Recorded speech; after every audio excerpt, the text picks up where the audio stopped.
প্রথমে ইসরায়েল, ফিলিস্তিন ও ইরান হতে যুদ্ধ চলছে। আমাদের ঢাকা সর্বশেষ গুরুত্বপূর্ণ আপডেট সংবাদ। গাজা নিয়ে গুরুত্বপূর্ণ বৈঠক বসছে আরব নেতারা।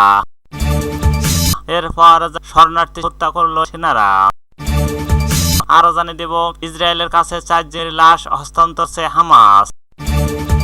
এরপর যা থাক পাকিস্তানের সেনা গোয়েন্দারা বাংলাদেশ থাকলে লিগ্ন হব ভারতীয় সেনা প্রধান। আরো জানিয়ে দেব, যুদ্ধ শুরুর পর থেকে 655টি বিমান হারিয়েছে। এরপর যা থাকছে মিয়ানমারে আরেকটি জান্তার ঘাঁটির পতন, অন্যটি দখলে তীব্র লড়াই। সর্বশেষ পাকিস্তানে গাড়ি থেকে নামিয়ে 7 পর্যটক কেলি করে হত্যা।